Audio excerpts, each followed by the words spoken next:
The thing about suburban power was that it never announced itself loudly. It whispered. It insinuated. It showed up at your door with a clipboard and a smile that didn't reach the eyes. Margaret Whitmore had perfected this particular brand of authority over 23 years at Cedar Creek Estates, and she wielded it like a neurosurgeon wielded a scalpel, with precision, with practice, with absolute confidence that she knew what was best. Marcus Chen didn't know any of this when he'd bought the house on Juniper Lane. He was too busy being excited. New job, new house, new start after the divorce. The single-story Mediterranean-style home with the saltwater pool was perfect, exactly the kind of fresh beginning he'd promised himself. The real estate agent hadn't mentioned much about the HOA, just that it was very active and deeply committed to community standards. Marcus had smiled at that. It sounded nice. Commitment, standards, community. He should have run. He first met Margaret on a Saturday morning in early May, while he was still unpacking boxes and figuring out the automated pool system. She appeared on his back patio with the kind of sudden presence that suggested she'd simply manifested there through sheer force of will. She wore white tennis clothes despite it being 8 in the morning and not yet hot, and her blonde hair was styled in a way that suggested regular professional maintenance. "You're going to want to adjust that," she said, pointing at his pool filter setup. Marcus turned, surprised. "Hi, welcome, thank you for coming over. I'm Marcus Chen. Are you a neighbor?" Margaret Whitmore, president of the Cedar Creek Estates Homeowners Association for the past 4 years. She extended a hand that felt precisely like shaking a mannequin's, cold, smooth, impersonal. "We have very specific requirements about pool maintenance. The chlorine levels need to be checked daily, recorded, and submitted to our database quarterly. The tile must be cleaned with a specific alkaline solution, not the one from Home Depot. That's far too abrasive. And the deck must be power washed monthly with a pressure setting of no more than 1,500 psi." Marcus blinked. "Okay, that's specific." "It's not specific, it's standard." Margaret's eyes scanned his backyard with the intensity of a border patrol agent. "The landscaping will need work. Those shrubs are growing in a way that violates Section 4, subsection C of our code. Too wild, too unstructured. I'll have our landscape coordinator contact you with a list of approved modifications." "I like the shrubs," Marcus said, which was technically true and completely irrelevant. Margaret's smile tightened. "That's lovely, but Cedar Creek Estates isn't about what we individually like. It's about the collective aesthetic. We have 84 homes here, and if everyone let their property deteriorate according to personal preference, we'd live in a slum." "I've got nice shrubs." 48 hours, Margaret interrupted, already turning to leave. "Please have them remedied by the end of the week, or we'll submit a formal violation and fine you $200 per day of noncompliance." She left as suddenly as she'd appeared, leaving Marcus standing alone with his coffee growing cold and a creeping sense of dread he couldn't quite name. That was mistake number 1. He didn't push back hard enough. Over the next 3 weeks, Margaret returned with a clipboard full of violations. The white gravel around his pool was supposedly the wrong shade of white, too cream, not cream enough. It was impossible to tell. The color of his mailbox didn't match the community standards. He needed to repaint it a specific shade of hunter green they would provide, at his own expense. His trash cans were visible from the street for more than 2 hours on collection day. He needed to install a screen or face fines. Each violation came with a photograph, a reference to the specific code section, and a deadline. Margaret was nothing if not thorough. Marcus hired a landscape company, repainted his mailbox, and installed a screening enclosure for his trash cans. He spent almost $3,000 in his first month trying to achieve whatever imaginary standard Margaret had in her head. And still, she found things. The windows were the real breaking point. "Your window treatments are insufficient," Margaret announced, appearing at his door on a Thursday evening in late May. "Section 6, subsection A mandates that all windows visible from the street must have approved coverings that maintain a neat appearance from exterior view." Marcus had looked at his windows, ordinary plantation shutters, exactly like every other house on the street. "These look exactly like." "Exactly like?" Margaret raised an eyebrow. "I'm familiar with the properties. The Johnsons' shutters are a 1/4 inch wider and aligned with a superior sense of proportion. Yours require adjustment." This was it. This was the moment Marcus's polite tolerance cracked like old plaster. "No," he said. Margaret's eyes went very still. Excuse me. No, my shutters are fine, my landscaping is fine, my pool is fine. I've spent $3 grand trying to meet your standards and I'm done. I'm not spending another penny on this nonsense. The silence that followed was like the silence before lightning. I see, Margaret said quietly. Well, I hope you enjoy the fines. She submitted 12 violations in the next 4 days. Each one came with photographs, detailed code references, and a fine amount that escalated with each subsequent violation. Marcus was charged $200 for the first, $300 for the second, $400 for the third. By the 8th violation, he was looking at $900 a day. In a panic, he hired a lawyer, a local attorney named Jennifer Ockhaffer who specialized in HOA disputes. Jennifer was sharp, competent, and brutally honest. You have a case, she said, reviewing the documentation in her office. Some of these violations are clearly retaliatory, which violates fair housing laws. But here's the problem. Fighting this through court is going to cost you $15,000 to $20,000 in legal fees, and Margaret will appeal every ruling. HOA disputes are notoriously expensive and exhausting. So what do I do? You comply, Jennifer said. I know it's infuriating. It's designed to be. But it's also temporary. Margaret's term ends in 9 months. There's an election coming up in February. If you can document this harassment and get your neighbors on your side, you could potentially unseat her. It wasn't satisfying, but it was a plan. Marcus paid the violations, made the adjustments Margaret demanded, and tried to live quietly under the regime. For about 6 weeks, it worked. Then, on a humid Thursday morning in late June, Marcus found Margaret in his pool. She wasn't swimming exactly. She was standing in the shallow end, wadding back and forth as though she owned the water. When she saw him through the kitchen window, she didn't look guilty or embarrassed. She looked entitled. Marcus went outside. What are you doing in my pool? Checking your water chemistry, Margaret said matter-of-factly. The neighborhood pool is closed for maintenance, and I have a physical therapy appointment on Monday that requires aquatic exercise. Your pool is the only private one in the community. It's my pool.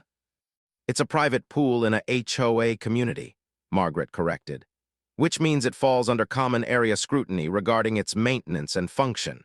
Since it's clearly not being used at full capacity, I don't see why I couldn't utilize it for health purposes 3 times a week. You can see why right now, Marcus said. I don't want you in my pool. Well, Margaret said, exiting the water and reaching for a towel she'd somehow already placed on his chair.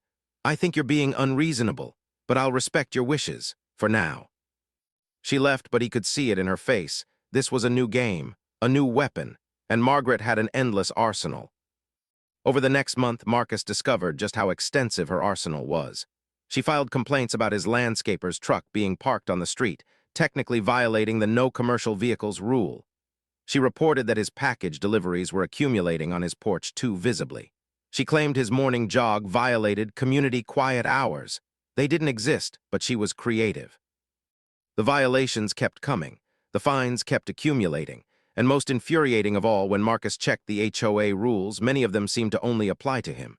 He'd walk past the Johnson house with their slightly wider shutters, perfectly fine. Past the Martinez house, where a UPS truck sat for 2 hours, no violation.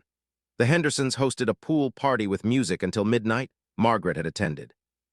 This wasn't about rules, this was about power. And Margaret was demonstrating that she had it in abundance. It was during this period of escalating harassment that Marcus started spending time with his neighbor, Daniel Torres, who lived next door. Daniel was a contractor in his early 50s, easygoing and apparently impervious to Margaret's authority. He'd been at Cedar Creek for 8 years and had collected his own impressive stack of violations, most of which he'd simply ignored. You're playing her game, Daniel said one afternoon over beers on Marcus's patio. That's your mistake. The more you comply, the more she knows you're afraid of her. Margaret's like a dog that way she can smell fear. So what do I do? Just ignore the violations? Hell yes, I've got 15 grand in unpaid fines going back 5 years. You know what happened? Nothing. She can't force you to pay if you don't own money in the community account anyway. She'll threaten liens, but the legal process takes forever, and there are limits to what she can actually do. Marcus had never been a rule breaker. The thought of intentionally defying regulations made him physically uncomfortable. but he was also exhausted. So he decided on a middle path. He would comply when it made sense, ignore the more egregious violations, and focus his energy on finding the other residents who were tired of Margaret's rule. It was during this research phase that he discovered something odd about his property. He'd had a contractor out to assess some foundation settling in his back patio, and the contractor had noticed something unusual in the pool. The water level seemed to drop faster than it should, suggesting a possible leak. When Marcus got a diver out to inspect, the diver emerged with a very strange report. "There's a metal structure down there," the diver told him, water still dripping from his mask. "Looks like a gate, a big one, iron, really old." "A gate in my pool. At the deepest point, about 15 feet down, completely submerged. It looks like it's covering an opening in the pool floor. I've never seen anything like it." Marcus stood at the pool's edge, looking at water that was suddenly much more complicated than he'd thought. "Can you get a better look?" "I can try," the diver said, "but I'd recommend getting a structural engineer out here. Whatever this is, it's old. Could be a drainage system, could be something else. Might even be an issue with the property's history you should know about." Marcus hired an engineer, a woman named Dr. Sarah Reeves, who specialized in old structures.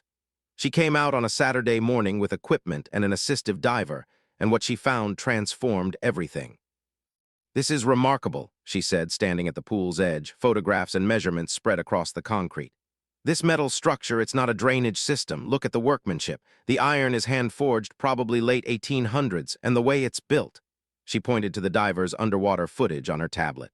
"That's not a gate covering a pipe. That's a gate covering an access point. There's something underneath your pool." "Underneath," Marcus repeated slowly, "like a basement." "Or something older," Sarah said. "I'd need to do a more thorough investigation, but my initial assessment is that you may have a historical structure beneath your property. That gate is blocking entry to what looks like a tunnel or chamber of some kind." Marcus felt something shift in his chest, something like opportunity. If his pool sat on top of something historically significant, that changed everything about the property. It changed everything about Margaret's authority over it. It changed the narrative. He called Jennifer, his lawyer, immediately. "This could work," Jennifer said when he told her. "If you've got a historical structure on the property, there are preservation laws that might supersede HOA regulations. And depending on what's under there, this could be significant enough to get media attention. Margaret hates media attention." "So what do I do?" "First, you hire an archaeologist to do a proper survey. You document everything. Then you contact the State Historical Preservation Office. Once it's flagged as a potential historic site, the HOA's authority over that portion of your property becomes much more complicated." It was a plan, a real one, and for the first time since moving to Cedar Creek Estates, Marcus felt like he might actually have leverage. He didn't know yet that Margaret would try something much more dramatic than she had before. He didn't know that she was watching. He didn't know that the secret under his pool was far more significant and far more dangerous than anyone had imagined. Margaret Whitmore watched Marcus meet with the engineer from her kitchen window, which faced his backyard. She did this often, monitored his activity, though she would never have admitted it. She had important reasons. Cedar Creek Estates needed protection, and some people couldn't be trusted to maintain their properties without supervision. But this was different. The engineer was taking measurements, photographs, the diver had come and gone, something was happening. Margaret was not a paranoid woman, she was a careful one, and this carefulness had made her successful. She paid attention. She noticed things. She'd noticed 3 weeks ago when Marcus had started making calls to lawyers.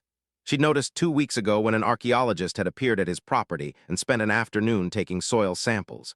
She'd noticed yesterday when he'd met with the State Historical Preservation Office representative in the driveway. Margaret had built her power on attention to detail, and right now every detail was telling her that Marcus Chen was building something, a case, a narrative, a weapon against her authority. She would not allow it. By Saturday evening, Margaret had made a decision. She'd done more digging. Her ability to find information was legendary in Cedar Creek, rivaled only by her ability to use it, and discovered something very interesting. The property was listed as having unknown historical significance in an old survey from 1963. The previous owner, a man named Harold Sanderson, had apparently wanted to investigate something on the property but had died in 1981 before he could do so. Margaret had spent an hour in the county assessor's office and another hour in the public library archives. The land on which Cedar Creek Estates had been built had been part of a larger estate in the 1800s, a property called Montclair, owned by a wealthy merchant named Benjamin Ashford. The estate had been broken up and sold after Ashford's death in 1897, but there were references in old newspapers to underground structures and networks beneath the estate. It was probably nothing. Some old storage tunnels, perhaps, but Margaret had a philosophy: information was security. If there was something under Marcus Chen's pool, she needed to know about it before anyone else did.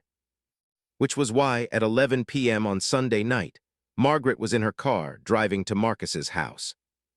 The neighborhood was quiet and dark. She pulled her car 2 blocks away and approached on foot, moving with the casual confidence of someone who knew that people never questioned authority when authority walked around at night looking purposeful. She wore dark clothes and carried a small flashlight. Marcus had left the side gate unlocked, the same gate Margaret had pointed out the previous week as a security hazard. She smiled at this irony as she slipped through and made her way to the pool. The underwater lighting was on, an energy-wasting excess that Margaret had previously noted. The water was clear, and in the deep end, even from poolside, she could see the dark outline of the metal structure. Margaret had not brought diving equipment. She was not that committed to understanding what lay below. But she had brought a waterproof flashlight and a digital camera, and she'd worn her most expensive swimming suit, the Hermes one she saved for special occasions. She told herself she was just going to take some photographs. That was all. The water was cool as she entered. She told herself she was being practical, efficient, maintaining the standards of her community by investigating potential structural issues. Telling herself this made it feel less like trespassing, less like the violation it was. She swam to the deep end, took a breath, and dove. The water was darker than she'd expected, even with the underwater lighting. She descended, her flashlight cutting through the murk, and the metal gate emerged like the teeth of some ancient creature. It was magnificent. The iron was blackened with age but intricately detailed, scrollwork along the edges, what looked like a crest in the center. Margaret moved closer, mesmerized. She took photographs, her camera working despite the pressure and the water. The gate was enormous, maybe 8 feet tall, and it was set into the pool floor in a way that suggested it had been placed deliberately. This was intentional. This was built. She was so focused on the gate that she didn't notice the movement in the water above her, until it was too late. The diver emerged from the darkness above and to her left, a professional diver she'd never heard of, doing an after-hours inspection that Marcus had scheduled that very afternoon. They looked at each other in the murky water for a moment that seemed to stretch forever. Then the diver grabbed her arm. Margaret tried to pull away, but the diver was stronger and, more importantly, was wearing full diving equipment.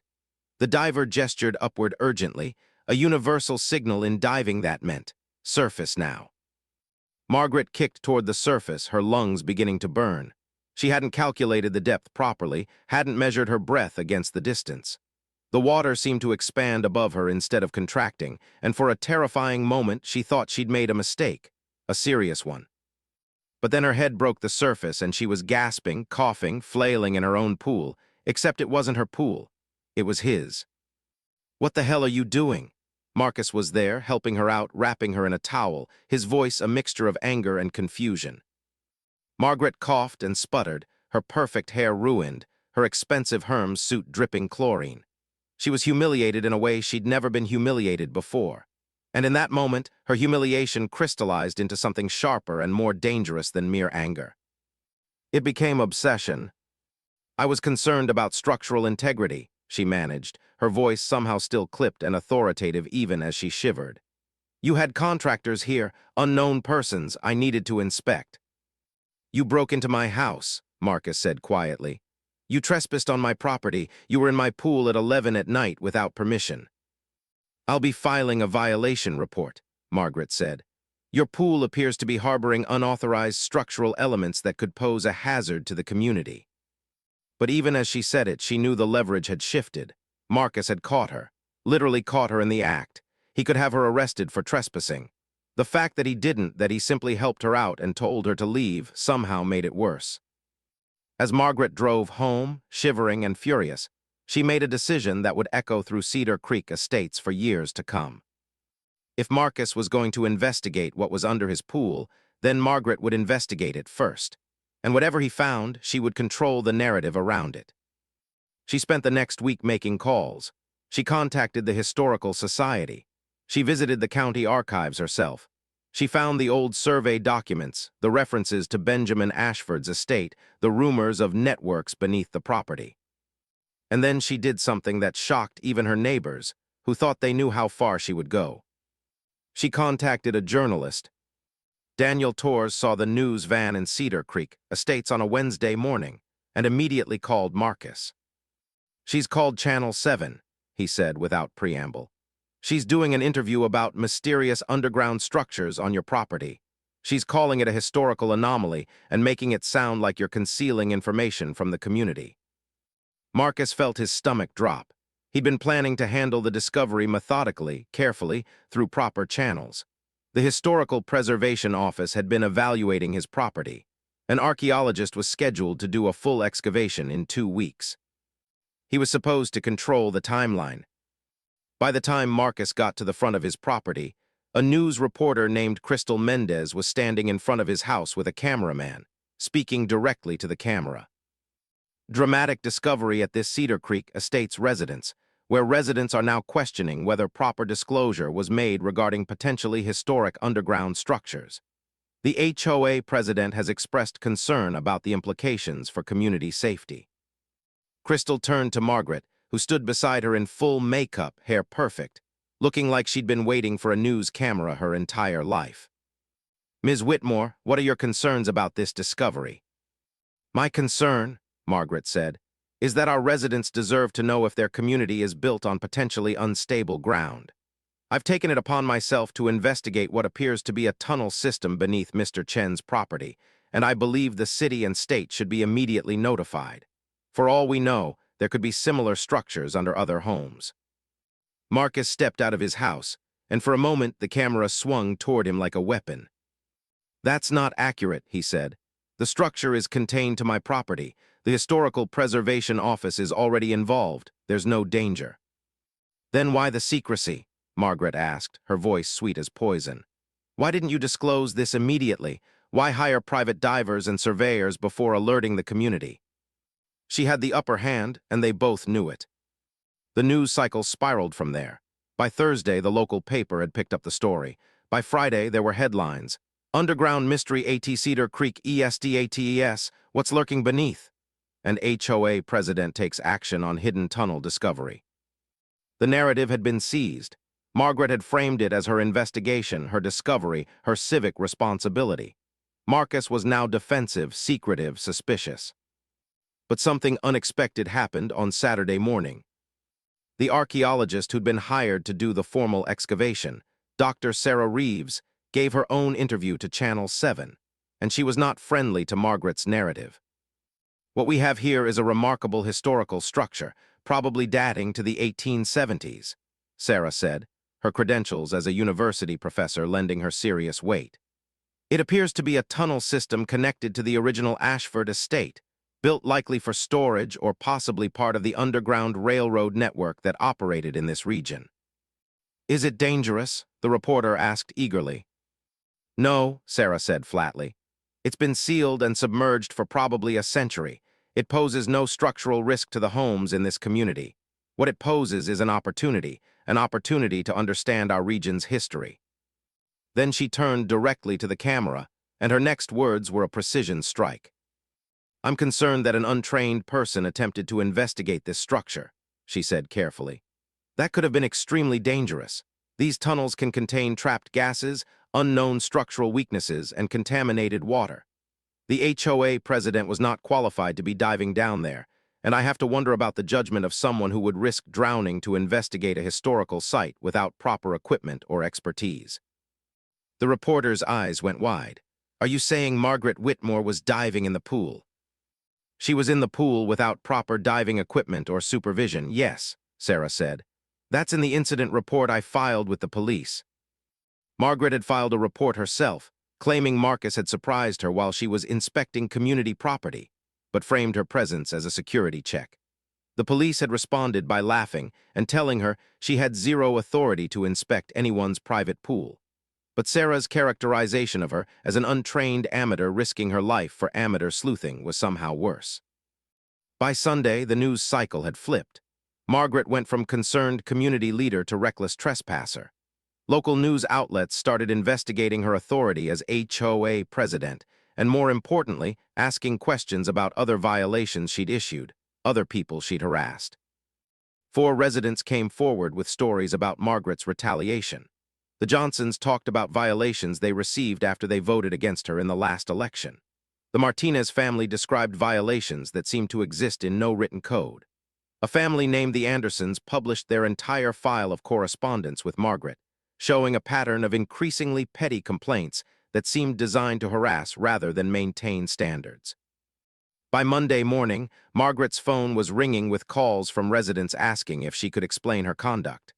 By Tuesday, residents were circulating a petition to remove her as HOA president, 2 months early, pending a special vote. But Margaret Whitmore was not a woman who surrendered easily. If anything, she dug in deeper. The formal excavation began on Monday of the following week, and it drew much more attention than anyone had anticipated. The tunnel beneath Marcus's pool was not just a tunnel. It was a gateway to something far more significant. As Dr. Sarah Reeves and her team carefully removed the iron gate and began the process of mapping the structure, what emerged was a repository of history that would eventually make national news. The tunnel extended for approximately 200 feet, running from beneath Marcus's pool directly toward what would have been the original location of the Ashford Estate house, long since demolished. The walls were brick, hand-laid and still bearing the fingerprints of workers from nearly 150 years ago. And inside the tunnel, preserved in the dry upper sections, was evidence of the underground railroad network that had operated through this region. There were stations marked, places where runaway enslaved people had hidden, ledgers, though water-damaged, that documented names and dates, and there were personal items, a child's doll, a leather journal, a tin cup with initials scratched into it, each object a fragment of individual human lives. As the excavation progressed, the story of Benjamin Ashford emerged. He had been a complicated man, a wealthy merchant with abolitionist sympathies during a time when such sympathies were deeply dangerous. His estate had been part of the network that helped enslaved people escape to the north, to Canada, to freedom. The tunnel beneath what was now Marcus's pool had been part of that network. It was the kind of discovery that transformed how a community understood itself. The problem was that it also complicated things dramatically. The land was now, technically, a potential archaeological site. The State Historical Preservation Office got involved. Then the National Park Service. Then historians and educators and documentary filmmakers. Everyone wanted a piece of the story. And Margaret, sensing that the narrative had slipped completely out of her control, made a final desperate move. She announced that the tunnel was an undisclosed liability that Marcus should have revealed when he purchased the property, and that as HOA president, she was demanding a structural audit of all homes in Cedar Creek Estates, as well as a formal investigation into whether the property should ever have been sold in its current state. She filed complaints with the city. She contacted a lawyer to file a lawsuit on behalf of the HOA. It was vindictive, it was desperate, and it was also completely ineffective.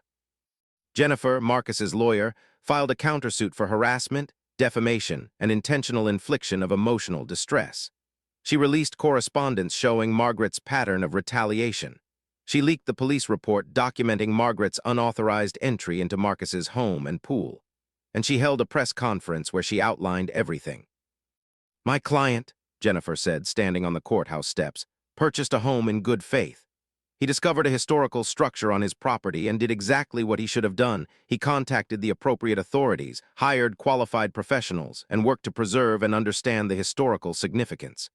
He was met with retaliation, harassment, false violations, and attempts at intimidation by the HOA president. This lawsuit is about defending his right to peace and property in his own home." Margaret's lawyer tried to argue that her actions were part of her duties as HOA president, but it was a weak argument. You couldn't reasonably claim that breaking into someone's pool at night was an official duty. You couldn't frame retaliation as community protection. The lawsuit settled quickly. Margaret was forced to resign as HOA president. She had to pay Marcus $85,000 in damages. And most importantly, she had to issue a formal written apology, which was published in the Cedar Creek community newsletter, and which she clearly wanted to die rather than write. But the real reckoning came from the community itself. The special election happened on a Saturday morning in August. Margaret didn't even try to defend her position. She sat home while residents voted to recall her and select a new president, Daniel Torres, who won with 87% of the vote.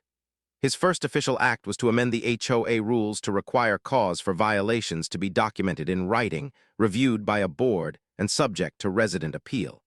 He eliminated the fines as retaliatory measures. He created a system of checks and balances. Cedar Creek Estates stopped being Margaret's kingdom and became something more reasonable, more fair, more actually democratic. By September, the tunnel had been declared a historical landmark. The state allocated funding for a proper museum and educational space. Universities came to study it. A book was written. A documentary was developed. Marcus Chen, the man who had simply wanted to enjoy his pool, became the unlikely steward of local history. But the story wasn't over. Because Dr. Sarah Reeves had found something else in the deepest part of the tunnel, something she hadn't yet released to the public, something that required more investigation, and something that would eventually bring everything that had happened in Cedar Creek Estates, all the conflict, all the drama, all the messy human struggle for power and understanding, into focus with terrible clarity. It was the third week of October when Dr. Sarah Reeves called Marcus with news that his voice trembled when she spoke. "We've found something," she said. "In the deepest chamber of the tunnel, something that changes things." Marcus met her at the site on a clear autumn afternoon. The tunnel entrance had been carefully preserved and made accessible. There were professional lights now, wooden walkways, a systematic cataloging system. The space had been transformed from a dangerous ruin into an archaeological treasure. Sarah led him into the depths. "We found a secondary chamber," she explained, her footsteps echoing. "We think Ashford used it as a final safe house, the last stop before people moved on to the next station. It was sealed, probably intentionally, and it's been completely dry, which is why what's inside has been preserved so well." They reached a brick archway. Through it, Marcus could see a small room, maybe 12 by 15 feet. And inside, arranged as though waiting to be discovered, were items that suggested human habitation. A small stove, bedding, dishes, and on the far wall, a series of photographs. Daguerreotypes, photographs from the 1860s. Sarah carefully removed one and placed it in Marcus's hand. It showed a black woman in her 20s, her face dignified and resolute. On the back, in careful script, "Mary, 1863. "There are 14 of them," Sarah said quietly. "All women, all with names, all dated between 1861 and 1865. Why would someone have taken photographs of people hiding?" "I don't know," Sarah admitted, "but there's more." She led him to a wooden chest, carefully preserved, its contents cataloged and stored in protective boxes. Inside were letters. Some were drafts, apparently written by Ashford himself, but others were from the women in the photographs. Sarah placed one of the letters in Marcus's hands. The handwriting was careful, educated. "Dear Mr. Ashford," Marcus read aloud, "I write to you from my place of refuge to thank you for your courage and humanity. I do not know if this letter will reach you or if it will be found long after we have all turned to dust. But I want someone to know that I was here, that I existed, that I was more than a name in a ledger or a body to be bought and sold. My name was Mary Johnson, and I was a teacher in Charleston before I was owned. I taught children to read. I wrote poetry. I loved someone named David, and we were to be married. But that life was stolen from me. Here in this place beneath the earth, I have found not freedom, not yet, but I have found dignity. I have found humanity. I have found witnesses to my existence. I have found you and your belief that I deserve to exist. I will carry that belief with me for the rest of my life. Mary." Marcus looked up from the letter. Did she make it? Sarah didn't answer immediately. She led him to a drawer containing a bound journal, its pages fragile with age. "We think so," she said.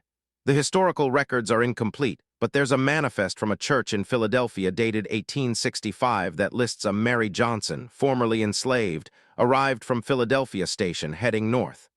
We believe that's her. We believe they all made it." "Why is this chamber sealed? Why didn't anyone know about it? We think Ashford sealed it, Sarah said carefully, after the war ended, after emancipation. The letters suggest that the women who stayed in this chamber while passing through made a request. They asked him to preserve their memory, but to keep the chamber sealed until a time when people might understand what it meant, when people might be ready to recognize what these women endured and how they survived. She paused. He sealed it and never opened it again. He died in 1897 and no one else knew it existed. It's been closed for 127 years. Marcus stood in the chamber, surrounded by the testimonies of women who had risked everything for freedom, and he felt something shift in his understanding of history, of his home, of the ground beneath his feet. What happens now? He asked.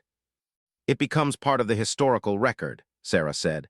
These letters, these photographs, they change how we understand the Underground Railroad. Instead of just dates and numbers and routes, we have individual voices, we have testimony, we have presence. And the photographs, can we identify them? We're working on that, Sarah said. Some of them have names on the back, others don't. We're reaching out to genealogy organizations, to Black history societies, to descendants of people who escaped through this route. It's going to be a years-long process, but yes, we're going to try to know who these women were. Over the following weeks, the story evolved and expanded. As Dr. Reeves and her team worked to document and preserve the materials, they reached out to historians, genealogists, and descendants of people who had traveled the Underground Railroad through this region. They held community forums. They gave lectures. And slowly, the identities began to emerge. Mary Johnson had indeed made it to Philadelphia, then on to Canada. She lived to be 83 years old, had 3 children, and had written poetry that was published in a Canadian literary journal under a pseudonym in 1889. Her descendants still existed, and when the family learned that her voice had literally been preserved, that her letter had survived, there was a reunion of sorts. Her great-great-great-granddaughter, a woman named Catherine Johnson Williams who taught African American history at Howard University, came to Cedar Creek Estates and stood in the chamber where her ancestor had hidden and written her testimony. There were 7 women whose descendants were identified. 5 others remained somewhat anonymous, their voices preserved but their families lost to history. Each story was documented. Each became part of the historical record. The national attention intensified. What had begun as a local story about an HOA conflict and a mysterious pool had become a story about resistance, survival, humanity, and memory. And at the center of it all was Marcus Chen, who'd simply wanted to enjoy his pool and had instead become the guardian of something sacred. But with that prominence came complications, and Margaret Whitmore, watching from the periphery, began to hatch a new scheme, one that would prove far more destructive than her previous attempts at control. Margaret wasn't invited to the dedication ceremony for the historical site. She sat in her home on Juniper Lane, watching news coverage of what had become the most significant historical preservation project in the region, and felt something twist inside her. It should have been her discovery. She'd been the one to investigate first, to be curious, to push for answers. But she'd been pushed aside, discredited, rendered irrelevant by a man she'd hired a private investigator to follow and a lawyer to challenge. The private investigator she'd kept on retainer after losing the HOA election, a man named Craig Hanna who had once worked for the city police before being let go for unauthorized surveillance, had done some digging, and what he'd found was interesting. Marcus Chen, he reported, wasn't nearly as pure as the media portrayed him. He'd made questionable real estate deals in his previous city. His divorce had been messy. He had an ex-wife who claimed he'd hidden assets. Nothing illegal necessarily, but nothing entirely above reproach either. More importantly, Craig had discovered something about the property itself. The title history was complex. The original Ashford estate had been broken up and sold multiple times over the years. Some of those sales had been done through intermediaries. Some records were missing from the public archives. What if, Craig suggested, the property was never properly legally transferred? What if there was a title defect? Margaret had paid him another $1,000 to investigate further, and while he didn't find a clear title defect, he did find something potentially more valuable, the possibility of a title defect, the suggestion that might be worth challenging. It was a thin reed to grasp, but Margaret had built her life on thin reeds, on the assumption of authority. on the belief that if you acted as though you had power, eventually people would accept that you did. She hired a lawyer, a different one now, since Jennifer had made her previous lawyer question his judgment, and filed a claim questioning the property's title. She argued that the discovery of the historical structure constituted a material fact that should have been disclosed in the original sale. She demanded that the title be held in escrow until the historical implications could be fully understood. It was a Hail Mary play, and everyone knew it. But it created just enough legal chaos to slow down the planned expansion of the museum, to tie up Marcus's resources in legal proceedings, to regain her a tiny portion of the attention that had been stolen from her. For about 2 weeks it worked. Then Jennifer, Marcus's lawyer, took the gloves off. She filed a countersuit, this time for abuse of process. She introduced evidence of Margaret's harassment, her trespassing, her attempt to sabotage Marcus's business. She introduced testimony from Dr. Reeves about the danger Margaret had posed by diving into the pool without training. She introduced testimony from residents about Margaret's pattern of retaliation and control. And then she introduced something else, financial records from Margaret's personal account. For years, Margaret had been using her position as HOA president to steer lucrative landscape and maintenance contracts to companies owned or partially owned by her family members. She'd been taking kickbacks, small amounts, nothing that would trigger immediate suspicion, but a systematic pattern of self-dealing that violated every principle of fiduciary responsibility. Once the audits started, they found 13 separate instances where Margaret had influenced HOA spending to benefit herself or her family. The totals, added up, came to approximately $240,000 over 7 years. It was embezzlement. Margaret's arrest happened on a Tuesday morning in November. She was led out of her house in handcuffs while neighbors watched from their windows.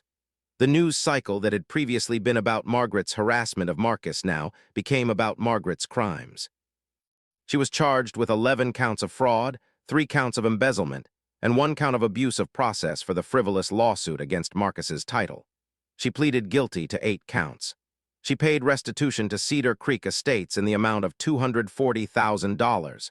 She did 90 days in minimum security prison and was placed on 3 years probation. Her life, as she had lived it, was over. She lost her house, had to sell it to pay for legal fees. She lost her position in the community permanently, not just as HOA president, but as someone trustworthy. The people she'd called friends for 20 years largely disappeared. The clubs she belonged to revoked her membership. She became a cautionary tale. When she was released from prison, she moved to an apartment in a different town, got a job at a retail store, and tried to construct a life outside of Cedar Creek Estates. She stopped calling, stopped writing, stopped attempting to explain or defend herself. For Marcus, the legal victory was total. But for him, it also meant something else entirely. It meant that the discovery beneath his pool couldn't be tied up in legal disputes anymore. It meant the museum could proceed. The museum opened on a spring Saturday in May, exactly 1 year after Margaret had broken into his pool and changed everything. It wasn't called a museum exactly. It was called the Ashford Legacy and Underground Railroad Memorial. It consisted of the tunnel itself, carefully preserved and made accessible to visitors, with the secondary chamber preserved almost exactly as it had been found. The daguerreotypes displayed under climate-controlled glass, the letters carefully archived but with selections available to read, the testimonies of the women documented and presented. Thousands of people came through it the first month. Descendants, historians, students, people who were moved by the story of Mary Johnson, and the others who had sought freedom through these dark passages beneath the earth. Katherine Johnson Williams gave the dedication speech. She spoke about her ancestor, about what it meant to have her voice preserved across nearly 2 centuries, about what it meant to stand in the place where Mary had written her final words before continuing north toward freedom. This chamber, Katherine said, her voice carrying through the underground space, was meant to be a hiding place, and for a while it was, but my ancestor wanted more than just hiding. She wanted to be remembered. She wanted to exist in the eyes of others. She wanted her humanity to be witnessed and acknowledged. And now, 150 years later, we are here to do exactly that. We are here to witness her. We are here to say, you mattered. You existed. You were brave, and you were brave. Marcus stood at the back of the chamber, listening, and felt the weight of what had happened. All of it. The conflict with Margaret, the discovery, the struggle, the excavation. It had all pointed toward this moment, toward this imperative that people who had been erased from history be remembered, witnessed, acknowledged. He thought about Margaret, sitting in her apartment in another town, having destroyed herself in an attempt to maintain control. He thought about how people sometimes broke themselves trying to maintain the illusion of power, how fear drove them to escalate, to become worse versions of themselves, until finally the weight of their own actions crushed them.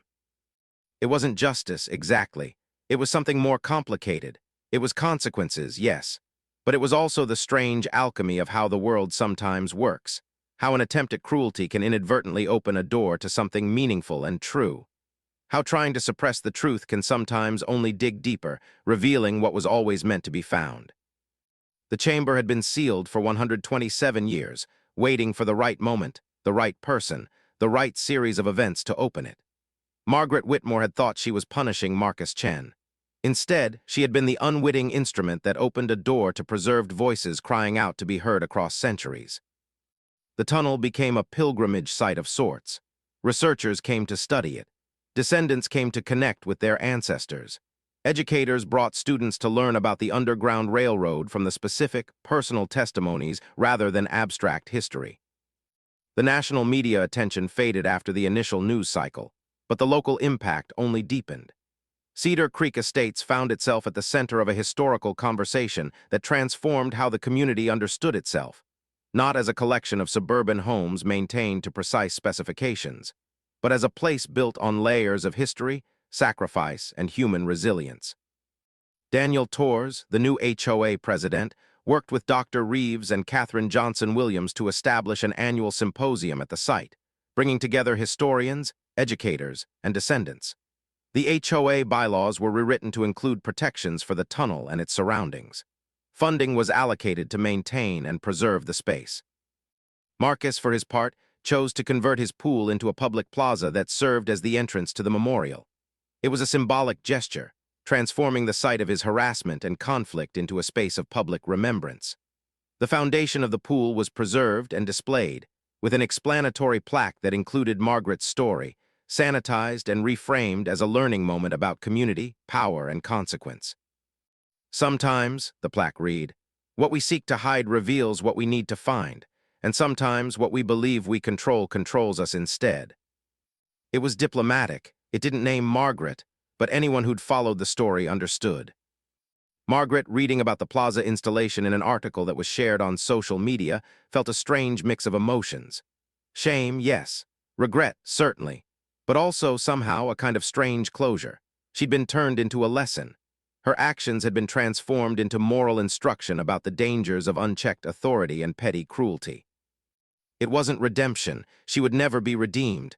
But it was something, a purpose, however ugly, in the larger narrative of what had happened. She reached out to Marcus once, about a year after her release from prison. She sent a letter to his house. He almost threw it away without reading it, but something made him open it. "I'm sorry," the letter began simply. "I was angry and afraid, and I used my position to make you feel small because I was terrified of feeling small myself. I don't expect forgiveness. I don't deserve it. But I wanted you to know that I understand what I did, not just to you, but to everyone I used my authority to harm. I understand that my actions, my arrogance, my need to control, they opened something that needed to be opened. I don't know if that makes up for anything. I know it doesn't.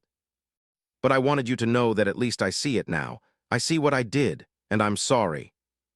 Marcus read the letter 3 times. He wasn't sure if it was genuine or if it was Margaret performing remorse for an audience of one.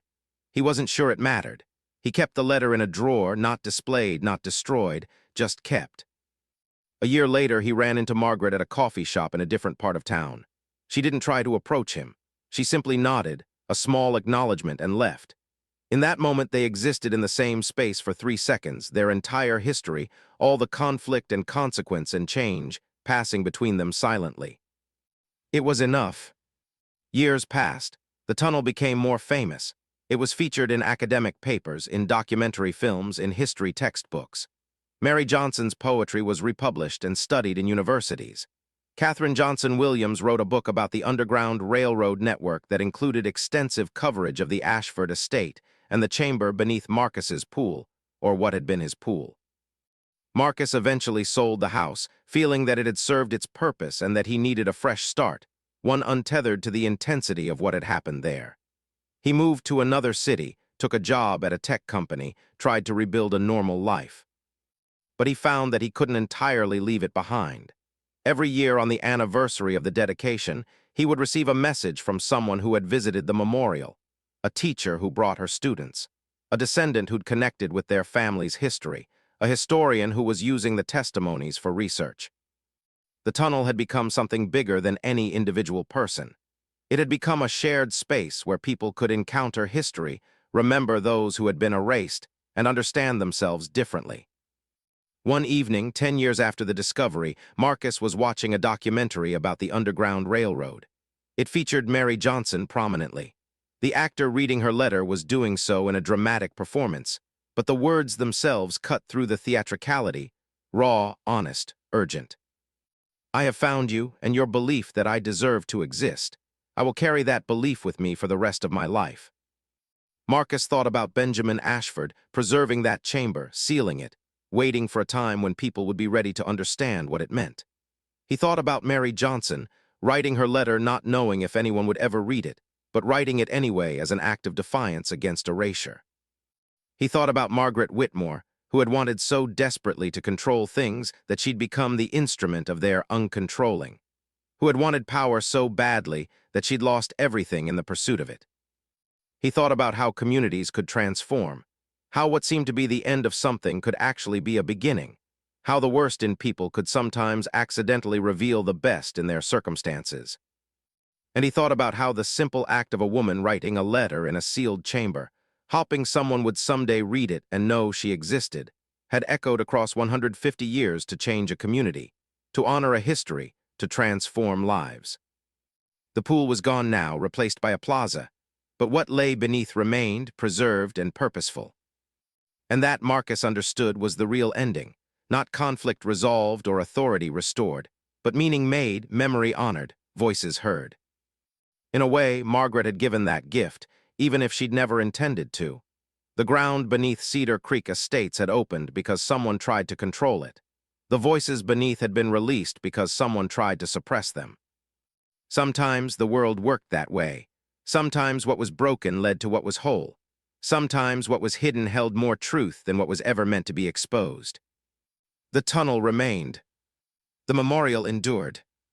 And the names, Mary, David, Catherine, Ruth, and all the others, lived on, carried forward by people who'd never met them but who knew them through words preserved in the darkness, waiting 127 years to be read.